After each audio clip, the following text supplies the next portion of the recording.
सालों में हज़ारों हमारे मुहाफ़िज़ जो हैं, हमारे फ़ौजी जवान जो हैं, ऑफिसर जो हैं, शहीद हुए हैं। इस कौम को, इन मौसनों को हमेशा याद रखने की तौफ़ीक़ अता फ़रमाए और उनका ये एहसान अज़ीम हर बच्चे को जो है ताअबद याद रहे कि उन्होंने जो अल्टीमेट कुर्बानी होती है, जान की कुर्बानी जो होती है वतन की दफा के लिए, वतन की बहबूद के लिए, जनरल सरफराज जो है और उनके साथ शहीद होने वाले ऑफिसर जो थे वो सैलाब-ज़दगान की मदद के लिए पिछले 3-4 दिन से लगातार जो है, बल्कि इससे ज़्यादा स्क्रीन पे नज़र आ रहे थे। Brilliant officers. जनरल सरफराज का कैरियर जो है वो एक बहुत कम ऑफिसर्स का इतना ब्रिलियंट कैरियर होता है जितना उनका कैरियर था। ये एक बहुत बड़ा नुकसान है। मैं, सरदार साहब, हमारी पार्टी, सारी कौम जो है इस पे सोगवार है। अल्लाह ताला उनको जन्नतुल फिरदौस में जगह दे और हमारे तमाम तर जज्बात जो हैं, हमदर्दियाँ जो हैं, वो उनकी फैमिलीज़ के साथ हैं। अल्लाह ताला उनको सब्र अता फरमाए। जनरल साहब का बेटा जो उनका एडीसी था वो दूसरे हेलीकॉप्टर में था, अल्लाह ताला ने उसको महफूज रखा और वो बखरियत जो है वो दूसरा हेलीकॉप्टर जो है कराची पहुंच गया। मैं चाहता था कि पेशतर इसके कि हम कुछ सियासी गुफ्तगू करें, इस कुर्बानी को जो है उसका एक्नॉलेजमेंट और उसका जो है एहसान जो है, उसकी एहसानमंदी जो है हमारी तरफ से सबसे पहले जो है आपके सामने जो है आए। हम इन शहीदों के ममनून हैं, एहसान हैं। मैं एक दफ़ा फिर कहूँगा कि सारी कौम को इन शहीदों के एहसान का जो उन्होंने जान दे के मुल्क की दफा में, मुल्क की बहबूद के लिए किया है, वो याद रखना जो है सबसे बड़ा ट्रिब्यूट है उनकी शहादत का। बहुत बहुत शुक्रिया।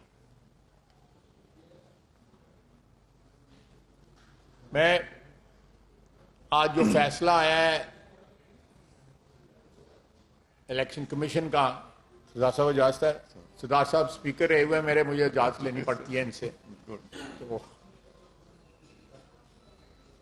ये एक तारीखी फैसला है। 8 साल लगे, लेकिन फैसला एक ऐसा आया जो पाकिस्तान की तारीख में, सियासी तारीख में एक संग मील जो है वो साबित होगा इंशाअल्लाह ताला। सबसे पहले मैं आपकी खिदमत में अर्ज करूंगा कि सुबह से गले खुश्क हो गए हैं पीटीआई वाले हजरात के और ख्वातीन के, कहते कहते कि सबके लिए एक कानून होना चाहिए। हम तो पिछले 8-10 साल से ये कह रहे हैं कि सबके लिए एक कानून होना चाहिए। ये तो एक किसी भी रियासत की एक बुनियादी बात है कि हर शख्स के लिए, चाहे वो वज़ीर आज़म या सदर पाकिस्तान हो या वो एक मेहनत का शो, सबके लिए एक ही कानून होना चाहिए। हमारा ये मुतालबा, अल्लाह का फजल है, शुक्र है कि पीटीआई को भी याद आया है। उनके दौरे हुकूमत में सारे कवानीन जो थे जिसमें नैब सरे फहरिस्त था, अपने केस जो है दफन कर दिए, अपने केस खत्म कर दिए और सारे कानून जो है वो हम पे लागू हो गए, चाहे वो एंटी करप्शन थी या FIA थी या नैब था। वो यकतरफा कार्रवाइयां भूल गए हैं और सुबह से मातम कर रहे हैं कि जी इस रियासत में एक ही कानून होना चाहिए। दूसरा, ये फॉरेन फंडेड एजेंट जो है, गैर मुल्की एजेंट जो है, जिसके स्पॉन्सर्स में भारत भी शामिल है, इजराइल भी शामिल है, अमेरिका भी शामिल है, ऑस्ट्रेलिया भी शामिल है, बरतानिया भी शामिल है, और कहता सानू है कि असी फॉरेन साजिश की थी। इल्जाम हम पे लगाता है कि जी बैरूनी मुदाखलत और बैरूनी साजिश। सारे ममालिक शामिल हैं। हिंदुस्तान की कमी थी, हिंदुस्तान के भी शहरी शामिल हैं उसमें, इजरायली भी शामिल हैं, और अमेरिका का तो सरे फरिस्त नाम है जिसको इल्जाम हम पे लगाता है। पैसे ए फड़ता है तो इल्जाम साढ़े ते लगता है। और ये जो बात सामने आई है, इसकी इंप्लीकेशंस आने वाले दिनों में सबके सामने आ जाएंगे।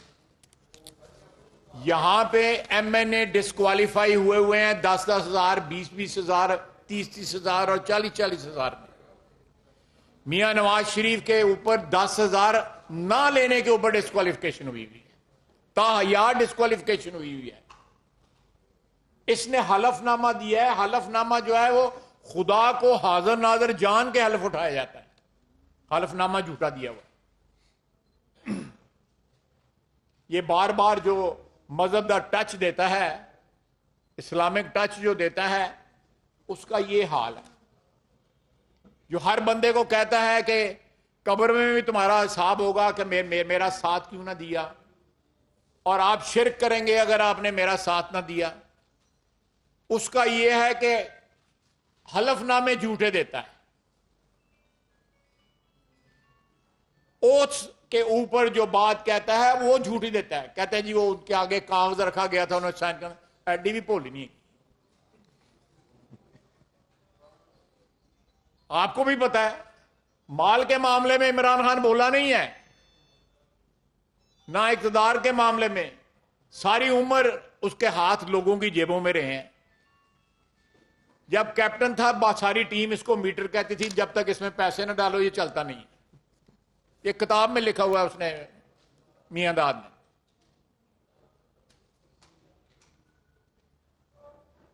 हमें जबान सूखती थी मकसूद चपड़ासी का नाम ले लेके, याद है ना आपको? ऐसे तो लाइन लगी थी। जिन लोगों के नाम के ऊपर इन्होंने जाली वहां से फंड मौसूल किए, फेक अकाउंट्स में आए, ये हिस्सा है ये सारा कुछ, जो सारी इन्वेस्टिगेशन का। कई मकसूद चपड़ासी हैं वहां पे। हमारे ऊपर तो एक अकेले का इल्जाम लगता है ना, तो वहां पे लाइन लगी हुई है। कल सरदार साहब ने असेंबली में कहा था। और दूसरा यह है कि ये जब तक अदालती फैसले इनके हक में आए तो अदालतें अच्छी हैं। अगर अदालती फैसला खिलाफ आ जाए तो अदालतें बुरी हैं, अदारे बुरे हैं। एस्टेब्लिशमेंट इनके साथ खड़ी रहे तो एस्टेब्लिशमेंट जो है वो सोने की बनी हुई है। अगर एस्टेब्लिशमेंट जो है न्यूट्रल कह दे तो न्यूट्रल को जो है वो उस लफ्ज के पता नहीं क्या क्या मायने निकालते हैं। अगर उनका किरदार देखें, ये 17 सीटों पे इलेक्शन हुआ है, 20 सीटों पे, 20 सीटों है, 20 पे 17 जुलाई को हुआ है। खुद मानते हैं कि शफाफ इलेक्शन हुआ है, तारीफ करते हैं। किसी ने इंटरफेरेंस नहीं की। नफा हुआ है नुकसान हुआ है वो तो वक्त बताएगा किसका नफा हुआ है, लेकिन इलेक्शन के ऊपर कोई सवालिया निशान नहीं है।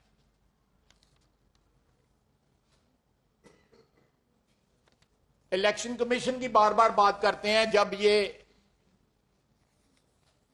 राजा सुल्तान सिकंदर साहब अपॉइंट हुए थे तो इन्होंने एक प्रेस टॉक की थी जिसमें इन्होंने वो पीछे जो पहले जो सरदार साहब थे, सरदार रजा था ना नाम उनका, जो इलेक्शन कमिश्नर थे, उनको शान में जो है बड़े कसीदे कहे थे, उनको बुरा भला कहा था कि, और साथ कहा था कि राय साहब आ गए हैं, ये नए इलेक्शन कमिश्नर जो है ये बड़े अच्छे हैं, और बड़ा उनके ऊपर एतमाद का इजहार किया था।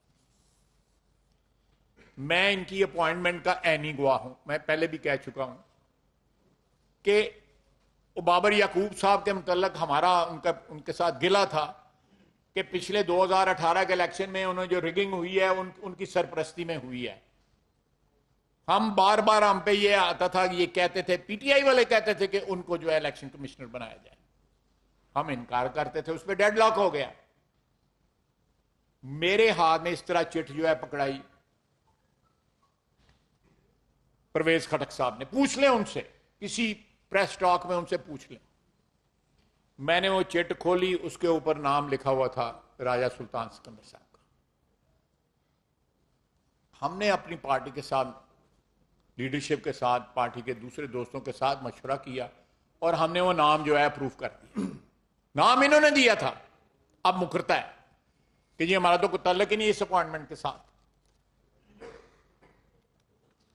ये झूठ का एक लंबा जो है वो सफर है, जो पता नहीं कब से इमरान खान ने स्टार्ट किया हुआ था, किया हुआ है बल्कि, और अभी भी जारी है।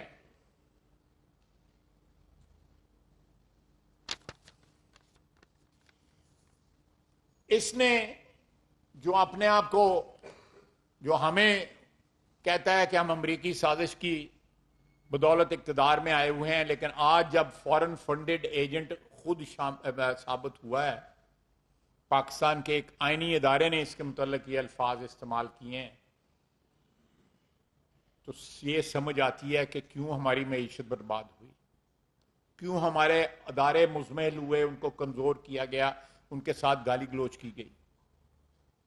पाकिस्तान में जो है माशरा जो है, इखलाक जो है माशरे का, उसको तबाह कर दिया गया। किसी भी कौम की बुनियादी जरूरत होती है कि वहां पे माशरा जो है वो किसी स्टेबल और मजबूत बुनियादों के ऊपर इस्तवार हो। हमारी तमाम तर बुनियादें इस शख्स ने जो है बर्बाद कर दी। ये एक प्रोग्राम के तहत, एक प्लान के तहत जो है ये इसको लॉन्च किया गया था आज से 30 साल कबल। मैं उसकी डिटेल में नहीं जाऊंगा, किसी और वक्त डिटेल बता दूंगा। मैंने अभी असेंबली में भी जाना है, इंशाल्लाह ताला वहां भी मैं इस टॉपिक पे बोलूंगा। लेकिन जितना आज बेनकाब ये हुआ है और जो कह रहे हैं कि जी ये फैसला हमारे हक में आया है, मुझे पता लगा शेख रशीद साहब ने कहा है, शाह महमूद कुरैशी साहब ने कहा है, वो तो पीर है ना, उन्होंने तलक की किया जा सकता है। ਜਿਹੜਾ ਬੰਦਾ ਕਬਰਾਂ ਦੀ ਕਮਾਈ ਖਾ ਜਾਏ ਉਹਦੇ हर चीज जाएगी। यानी पूरी पार्टी में लोग हैं जिनके हाथ दूसरों की जेबों में है। इसके अपने यारों दोस्तों और अपनी पार्टी के लोगों पे और इंडिया के लोगों के और इजराइल के लोगों की जेबों में हाथ हैं। इमरान खान के, उसके गरीब मुरीदों की जेबों में हाथ हैं। वो नंगे पैर टुरते ने उतो सिंध तो, ये उन्होंने जेब कतर लेंगे। तो आप इससे अंदाजा लगा लें कि क्या क्या क्या कहते हैं और क्या करते हैं। शेख रशीद साहब नाल उधार कर लेने। तो ये कहते हैं कि फैसला उनके हक में आया है, तो वे चीखों की आवाज क्यों आ रही है? ये दो अशखास जो हैं मोतबर हैं पीटीआई के, अगर वो समझते हैं कि फैसला जो है उनके हक में आया है, तो बाकी लोग चीखें क्यों मार रहे हैं? जी 63(1)(f) यार हम पे पता नहीं क्या क्या लग गया हुआ है। अभी तो इन पे तो शुरू हुआ है काम। मैंने आपको बताया है कि 1-1 लाख 2-2 लाख रुपए जो है, सबसे बड़ी मिसाल जो है मेरे कायद नवाज शरीफ की है कि 10,000 रुपया ना लेने के ऊपर जो है वो बंदा डिस्क्वालीफाई हुआ। ये तो करोड़ों रुपए जो है डॉलरों में और लेके, यानी सीना चौड़ा करके बेशर्मी की भी इंतहा है। यानी ये देखें, वो मोहसिन बेग कहता है, मोहसिन बेग साहब कहते हैं कि इन्हें पल्लियों कभी रोटी भी नहीं खा दिएगी। यही कहा था ना उन्होंने टीवी के ऊपर। तो ये इब्तदा है। देखें आहिस्ता आहिस्ता जो तिलिस्म जो है, इसने एक जादू अपनी तरफ से, उस जादू में और भी मंत्र करने वाले लोग शामिल थे। आहिस्ता आहिस्ता सारा कुछ वेयर ऑफ हो रहा है। अल्लाह ताला वतन अजीज में जो है तमाम अदारों को कानून और कायदे के अंदर रह के तमाम आइनी इदारों को काम करने की तौफीक अता फरमाए और वो सेल्फ इंटरेस्ट से इस वक्त पाकिस्तानी कौम को सर पे हाथ रखने की जरूरत है हम लोगों को, जो हम लोग इमारत याफ्ता लोग हैं। और ये जो आज जो सफर स्टार्ट हुआ है इसकी अकाउंटेबिलिटी का, अब अदारे जो है इनकी अकाउंटेबिलिटी करेंगे, इनकी अकाउंटेबिलिटी होगा, एहतसाब होगा। फिर चीखें जो है जो आज जो कुछ चीखें मार रहे हैं, को कह रहे हैं कि हमारे हक में फैसला आया है, पता नहीं कौन सच्चा है कौन झूठा है, वक्त बताएगा। मैं सरदार साहब से रिक्वेस्ट करूंगा कि वो अपने ख्यालात का इजहार करें। शुक्रिया ख्वाजा साहब। बिस्मिल्लाहिर्रहमानिर्रहीम। मैं भी ख्वाजा साहब अपने कायद मियाँ मोहम्मद नवाज शरीफ साहब के फैसले से शुरू करूंगा कि मियाँ मोहम्मद नवाज शरीफ साहब को अपने बरखुरदार से तनख्वाह ना लेने के ऊपर डिस्क्वालीफाई किया गया और फॉर लाइफ डिस्क्वालीफाई किया गया। और यहाँ तो इमरान खान साहब का हाथ गले में फंस गया है और ये गले से चोरी करते हुए पकड़े गए। तो छापा पड़ गया, ऊपर से छापा पड़ गया। और आपको याद होगा कि सुप्रीम कोर्ट ऑफ पाकिस्तान ने पार्टी हेड का जब हुआ था, जब पार्लियामेंट में नवाज शरीफ साहब को पार्टी हेड के मामले में पार्टी हेड बनाया, तो वो भी सुप्रीम कोर्ट ऑफ पाकिस्तान ने उस वक्त के चीफ जस्टिस साहब जो हैं उन्होंने उनको हटा दिया। जैसा करो वैसा करो वाली पॉलिसी अब कुछ सामने नजर आ रही है। मगर आप अगर ये देखें कि प्रोफेसर इसरार साहब ने आज से 20 साल पहले 30 साल पहले यह कहा था और नाम लेके कहा था कि इमरान खान आएगा, यहूदी लॉबी उसको लेके आएगी और वो पाकिस्तान को तबाह करने के लिए आएगा, खुदा न खास्ता। और आज वही साबित हो रहा है। ये तो वो पैसे हैं जिनका पता चला, जिन पैसों का हुंडी के जरिए आए, कैश के जरिए आए, उनकी अभी बात नहीं है। खान साहब को बचपन से आदत है, ये मैं भी गवाह हूं, खान साहब को बचपन से आदत है लोगों से खर्चवाने की। फिर उसके बाद हकीम सईद साहब ने भी अपनी किताब में नाम लेके लिखा कि वो इमरान खान नामी एक शख्स आएगा और वो यहूदी लॉबी लेके आएगी। और आज साबित हो गया कि हिंदुस्तान की लॉबी यहूदी लॉबी लेके आई। अब एक रेफरेंस तोशे खाना वाला भी पड़ा है। 4 तारीख तक स्पीकर नेशनल असेंबली में वो रेफरेंस इलेक्शन कमीशन को भेजना है।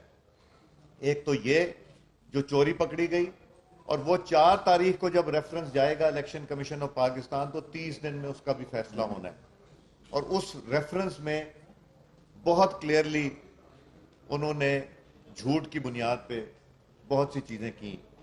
और फिर वही सुप्रीम कोर्ट ऑफ पाकिस्तान जिसने सादिक और अमीन इनको कहा था, आज सोचते होंगे जो रेफरेंस नेशनल असेंबली ने भेजा था और वो फिर सुप्रीम कोर्ट ने टेकअप किया, उसमें दस्तखत हैं इमरान खान के कि ये मेरी बनी गाला की बेनामी ट्रांजैक्शन थी। अब जितने लोग इस लिस्ट में हैं वो हिंदुओं की लिस्टें हैं, फॉरेन नेशनल की लिस्टें हैं, कंपनियों की लिस्टें हैं। मगर एक चीज बहुत सोचने वाली है, आरिफ नकवी को बरतानिया में जो केस चल रहा है, अमेरिका एक्स्ट्रेडाइट करना चाहता है यूएसए, और जो लोग आरिफ नकवी के साथ मुलव्वस हैं